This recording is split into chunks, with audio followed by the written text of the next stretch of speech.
Je suis Anne Pioz, psychothérapeute, et je vous accompagne à retrouver une relation sereine et intuitive avec votre alimentation.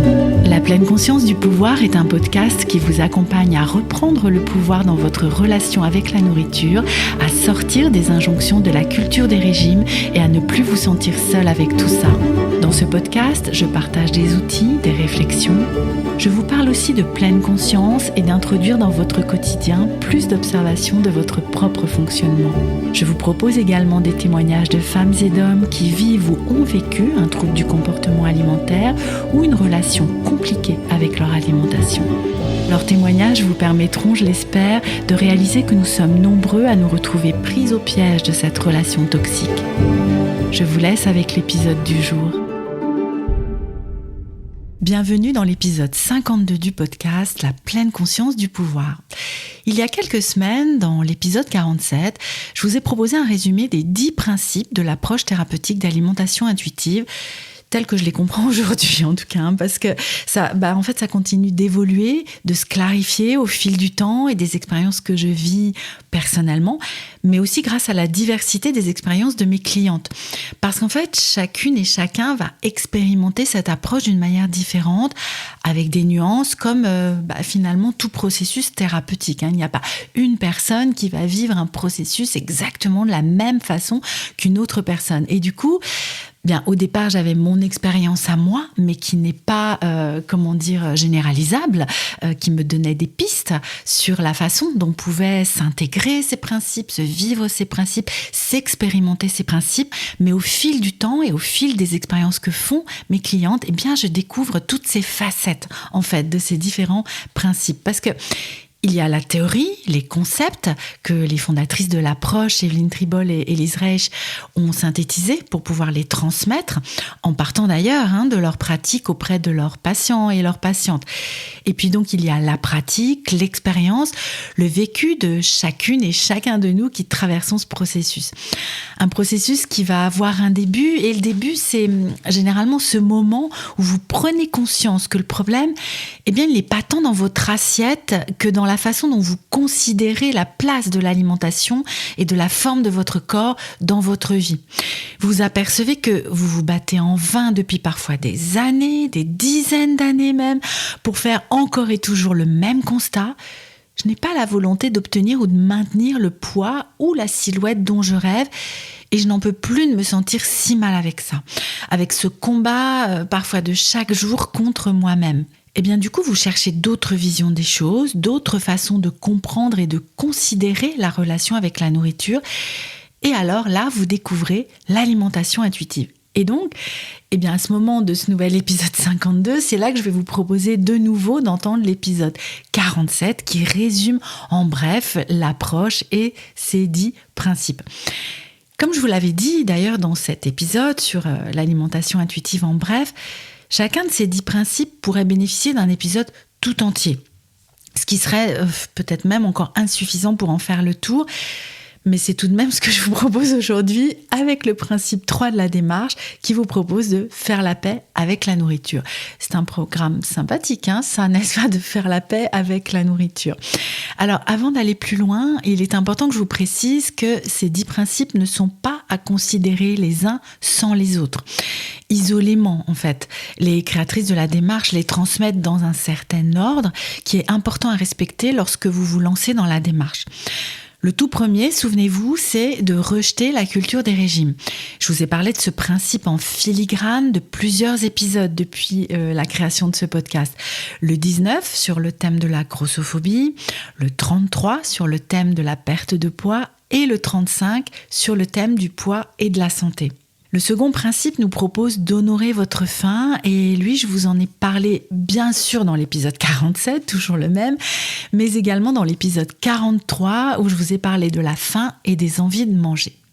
Voici ce que nous écrivent Évelyne Tribolle et Élise Reich pour résumer ce principe 3 dans la traduction française du manuel. Faites une trêve, arrêtez de combattre la nourriture. Donnez-vous la permission inconditionnelle de manger. Si vous vous dites que vous ne pouvez ou ne devez pas manger tel ou tel aliment, vous risquez d'éprouver un sentiment de privation intense qui se transformera en envie incontrôlable et souvent en compulsion alimentaire. Quand vous finissez par craquer, elles l'écrivent entre guillemets, et que vous mangez vos aliments interdits, l'expérience est si intense qu'elle se traduit généralement par une compulsion digne d'un dernier repas accompagnée d'une culpabilité écrasante.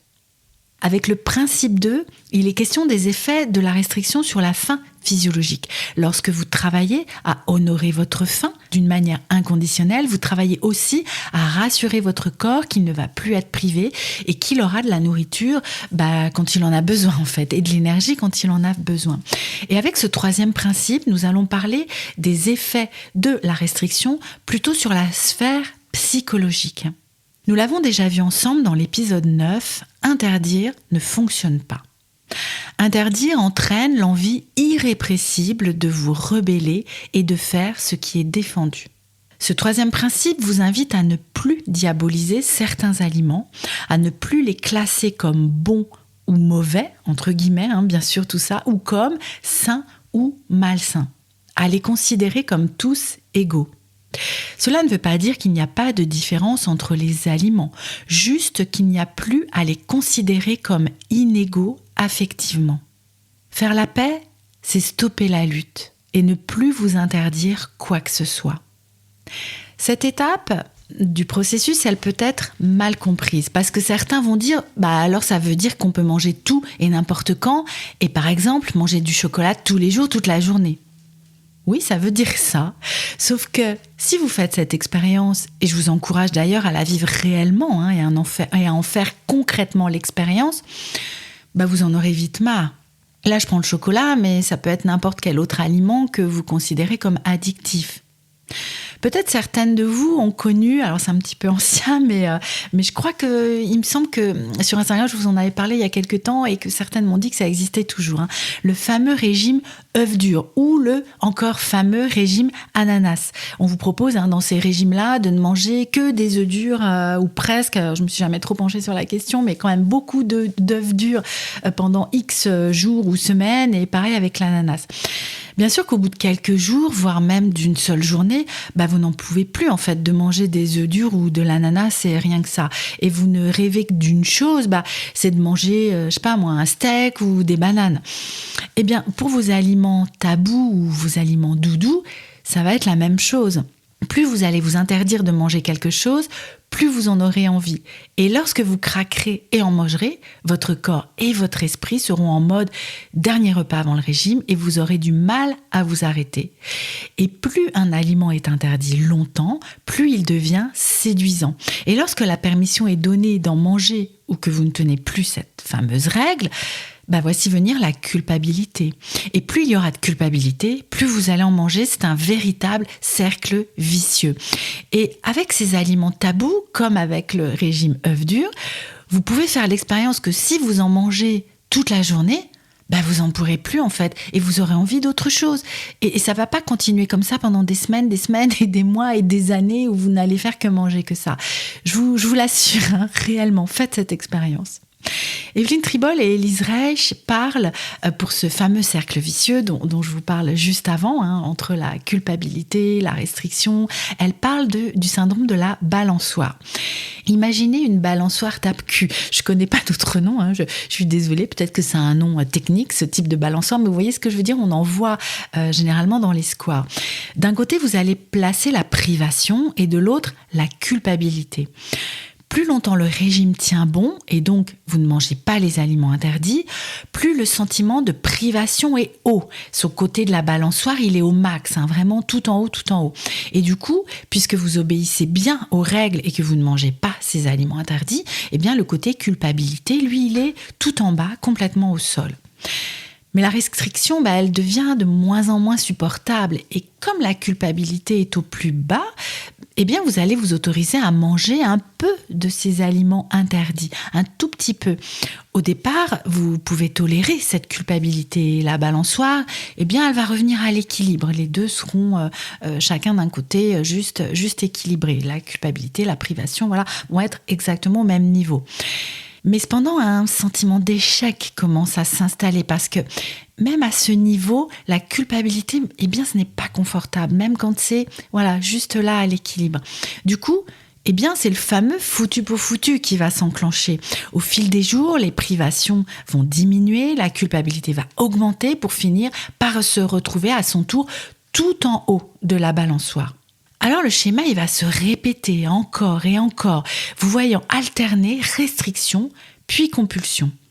La seule solution, en fait, eh bien, ça va être de descendre de la balançoire. Comme lorsqu'un des deux enfants qui était monté dessus décide de ne plus jouer. Et donc, pour stopper la culpabilité, il est nécessaire de vous donner la permission inconditionnelle de manger et de faire la paix avec la nourriture. Comment ça va se passer ?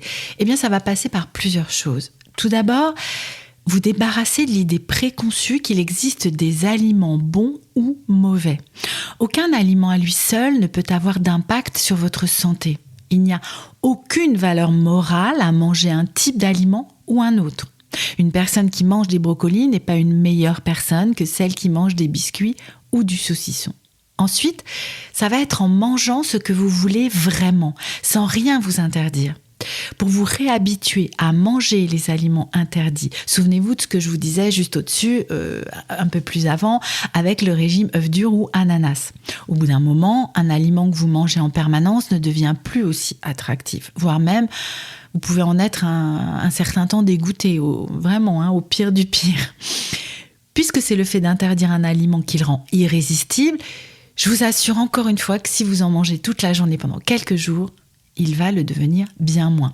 Nombre de personnes qui ont suivi ce processus d'alimentation intuitive se rendent compte un jour qu'ils ou elles ont dans leur placard, alors tout dépend de l'aliment qui était tabou, mais je sais pas, un paquet de biscuits ou un pot de pâte à tartiner qui est là depuis longtemps et puis qu'elles mangent de temps en temps quand, pour la pâte à tartiner, quand elles font des crêpes par exemple, et que ce pot, il peut rester là pendant des semaines, des mois, et elles ont complètement oublié qu'il était là. Et puis de temps en temps, elles en mangent et voilà, certaines même vont se dire finalement, oui, c'est bien, mais enfin, c'est pas si terrible que ça. Ou alors, elles vont se dire c'est vachement bon, ça me fait plaisir d'en manger. Et puis le pot retournera au fond du placard ou le paquet de biscuits. Alors, s'il reste longtemps au fond du placard, il va plus être très, très, très, très chouette, le paquet de biscuits, mais je pense que vous avez compris le principe. Alors, une autre proposition va être de faire l'expérience de manger en pleine conscience ces fameux aliments tabous. Choisissez-en un, peut-être selon la charge émotionnelle, qui va pas être trop déclencher trop de culpabilité ou être trop dangereux entre guillemets à vos yeux. Et puis, dégustez-le en mettant vos 5 sens en éveil, en vous centrant sur les sensations, le plaisir procuré par cet aliment, en observant tout au long de la dégustation ce que ça va vous faire vivre. Enfin, décidez de manger sans vous punir derrière. Pitié, j'allais dire. C'est-à-dire sans compensation obligatoire, du genre ok, allez, je mange du gâteau au chocolat aujourd'hui, mais je saute le petit déjeuner demain matin. Ou alors je fais plus de kilomètres pour ma course à pied. Je crois que c'était Anne dans l'épisode 20 qui vous en parle de ça dans son témoignage, de ces punitions qu'elle s'infligeait, de rajouter des kilomètres à sa course à pied. Ce genre de négociation, en fait, et de punition, mais c'est pas dans l'inconditionnalité. Vous donnez la permission inconditionnelle de manger. Inconditionnelle, ça veut bien dire qu'il n'y a pas de compensation derrière. En travaillant à vous donner cette permission inconditionnelle de manger, vous allez du coup faire la paix avec la nourriture. Vous allez travailler à rassurer votre esprit, tout comme vous allez rassurer votre corps avec le principe d'honorer votre faim. Là, vous allez rassurer votre esprit en lui faisant la promesse de ne plus lui poser d'interdits venant de l'extérieur. N'oubliez pas que cette permission de manger est inconditionnel, je vais jamais le répéter assez en fait, et que ce n'est pas juste pour un moment ou un repas. Vous savez les fameux cheat meals là, ou repas plaisir, ou je me lâche le week-end. Donc ce n'est pas juste pour un moment ou un repas ou une période. Les vacances par exemple, combien d'entre nous se sont dit allez, c'est les vacances, on lâche, et puis à la rentrée on reprend les bonnes habitudes, les bonnes résolutions. Non, en fait, c'est pour tout le temps que vous vous donnez cette permission inconditionnelle de manger. Il n'y a pas de saison, il n'y a pas de vacances, il n'y a pas de période de la semaine, de l'année, du mois, ou je ne sais pas quoi. Et ça va nécessiter de travailler à mettre de côté toutes les pensées de culpabilisation que la voix de votre restriction cognitive va vous souffler aux oreilles. C'est vraiment aussi un travail de fourmi de déconstruire ces pensées-là, de les observer, de les mettre petit à petit à distance et de leur fermer la porte. C'est cette fameuse police de la nourriture. Ce travail, il est abordé dans le 4e principe de la thérapie d'alimentation intuitive. Mais je vais m'arrêter là et je ne vais pas vous parler de ce principe-là aujourd'hui. Peut-être que nous y viendrons dans un prochain épisode, qui sait. D'ailleurs, n'hésitez pas à me dire quels sont les principes que vous souhaitez que je vous détaille plus, quels sont ceux qui vous challengent le plus, quels sont ceux que vous ne comprenez pas, quels sont ceux où vous voyez vraiment pas en fait ce que c'est. Et voilà, j'essaierai de la fenêtre de mon expérience de partager avec vous ce que j'en ai compris au jour où j'enregistrerai l'épisode comme je l'ai fait aujourd'hui par rapport à ce principe de faire la paix avec la nourriture. Et je soupire parce que quel soulagement de vivre cette relation aux aliments de cette façon-là qui redevient simple et apaisée. Si vous souhaitez être accompagné pour vivre ce travail thérapeutique, c'est ce que nous vivons ensemble dans l'accompagnement Indépendance Cannelle. Nous passons 12 mois ensemble dans l'intention que vous puissiez retrouver une relation sereine et intuitive avec votre alimentation et votre image corporelle. N'hésitez pas à découvrir l'accompagnement en suivant le lien dans la description de cet épisode. Et si vous souhaitez que nous en discutions ensemble, je réponds avec grand plaisir à vos mails ou à vos messages privés sur Instagram. À très bientôt pour un prochain épisode de la pleine conscience du pouvoir.